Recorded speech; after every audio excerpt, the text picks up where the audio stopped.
Um, I'm not sure the name. We'll just go with B because that's the first letter. So good friends with X for 10 years, dated a year. She broke up, gave work reasons. Okay. I didn't go no contact at first. I was needy and clingy. Told me she feels nothing, blocked me. Now 30 days, no contact. Any way to reconcile? All right. So you were good friends with her for 10 years and you dated for a year. So you've got a big time history with her, which means you can actually, you have a greater capacity for no contact as far as it can take longer because you've been in her life for so long that there's a couple ways it can play out. So first is she can feel it more because she's used to you being in her life. But the other thing is that we tend to have the expectation or to take this other person for granted when they have been in our lives longer because they have established commitment. Even if you two were just friends for 10 years, you still were in her life and it did progress from friendship to something else. And so she feels a lot of commitment and at least stability that you will be in her world.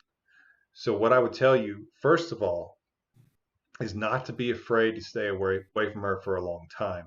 You said it's been 30 days, and I would definitely keep going to at least 3 months because of the history that you two have for so long.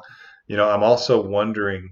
I'm wondering. You said she gave weak reasons, so let's talk about that for a minute. When somebody gives weak reasons, if they're truly weak, because sometimes they could be weak to you and not weak to her. But if they are truly weak reasons, like for example, need to go find myself or I need to work on myself. If there are those kinds of reasons, then that's where you have to not call her on them being weak reasons. And what I mean by that is initially you don't misunderstand. Everybody who's hearing me, it's okay when they break up with you for you to push back some and say, "No, I want this. Why are you doing this? This doesn't make sense. That's why you're breaking up with me. That's weak." You can do that at the onset. What I'm saying is if you keep hyping those and bringing up those reasons and trying to fix those reasons or offer solutions, what happens, first of all, is if they just gave you the reason because they wanted to break up with you and they wanted to be easy, then what happens is since it wasn't a real reason to begin with, you're actually accomplishing nothing. They are only getting annoyed because it wasn't a real reason to begin with. And so you can't, it's like trying to argue with a wall. It's not going to accomplish anything. The other thing is that if they feel like breaking up with you is going to result in a lot of drama and a lot of frustration and that you're not going to leave them alone, they're less likely to try to get it back together with you or to entertain the idea because they figure we do get back together and I'd realize, it wasn't what I wanted after all. And then I break up with him again. I have to go through all that drama again. And so it's important that you give them the breakup, that you just do your best to do that. Since you're on day 30 of no contact, it sounds like you're doing that. You've at least done that for 30 days. And that's great because most people, and what I want most of you to realize, most people don't do that and can't do that. That's one of the reasons it works so well is because most people, when they are broken up with, it is such a traumatizing experience that you become desperate. And it's sort of like when you're watching the horror movie and the monster's chasing these people and they go in the house and they run to the top story. And you're like, why'd you do that? There's nowhere to go except to jump out the window to your death or for the monster to come in and eat you. But they're desperate, they're emotional, and they're scared. And movement feels like it's good. And so that's why, you know, this woman told me one time that she wanted to talk to her ex-boyfriend. He wouldn't talk to her. And so she went over there because she still had an apartment key and she got his cat and she left a note and said, if you want to see your cat, if you want to see your cat, come talk to me. You know where I live. He called the police.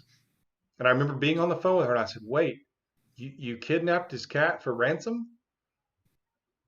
She's like, well, I don't know if I'd call it that. And I'm like, well, Well, I would, and apparently, the police thought that too, because he ended up, if I remember right, filing a restraining order on her, and he didn't press charges for her taking the cat. But I'm just saying, who in their right mind would do that? She wasn't able to think because she's traumatized and she's hurt and she's trying to get her ex back. So the fact you've done 30 days is different. And I she said she feels nothing. All right, well, that's not good, as you know. It's better for her to feel anger, or even pain, than it is to feel nothing.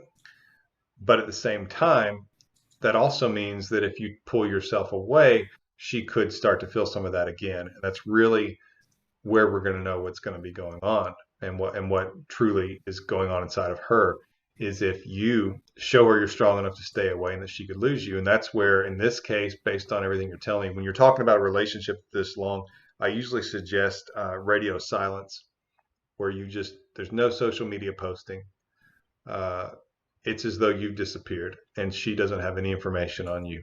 And I would do your best to stay away from her friends that you're not exceptionally close to, because I don't want her to be able to get any information on you. So she can't say, "Hey, have you seen him? How's he doing?"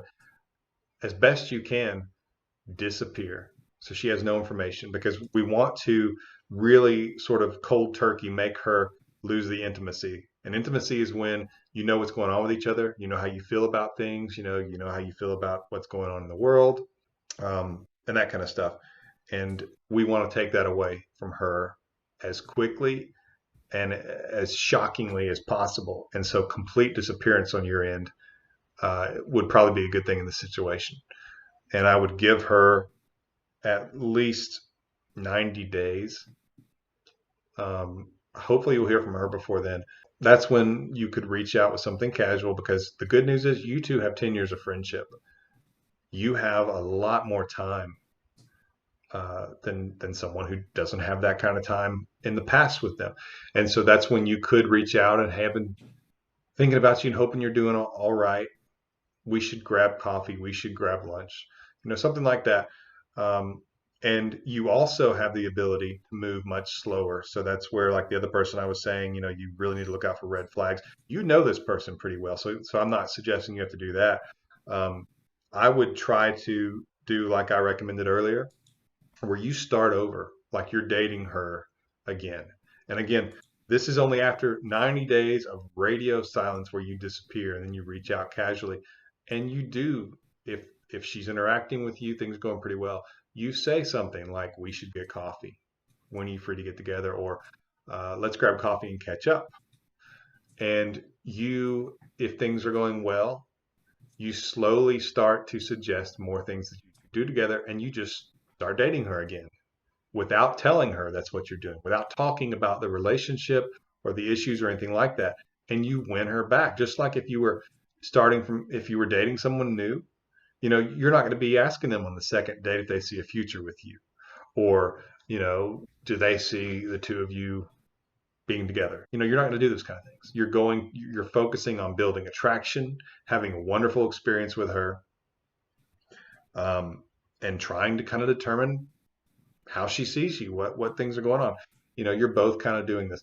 And that's what I would definitely suggest that you do in that situation. And move slow. The good news is not to be needy if this happens, if she's not as close to you as you want her to be. So it looks like there might be some room for improvement. Ken? No, I think you covered it really well. Just to add real quick, it's just another way of saying what you said, but the bad news is the weak reason. But sometimes it'll help if you can just imagine. Can you imagine when somebody gives you a weak reason for a breakup? That if you point out it's a weak reason, they're going to say, "Oh, wait, you're right. You know what? I hadn't thought of that. Okay, let's stay together." So just taking a deep breath and realizing when you're being handed a weak reason that that's not the real reason. So you can't point it out and expect that it's going to undo it. And the other thing that's the good news, that's kind of the bad news. The good news is, like Lee said, if you're with them that long, then no contact can have more impact. It doesn't always, but if you've had somebody in your life, a consistent part of your life for that long, it's easy for them to imagine how great it's going to be when they do the breakup or if they're with somebody else. But then that's imagining. when real life hits and suddenly you're not there, you're not reaching out, you're not that consistent source of support and love or encouragement, or just there so they can know somebody is close to them that likes them, then it can catch them off guard how much they miss you if you can stay in no contact long enough to let them actually believe it's possible that you're not just waiting on them.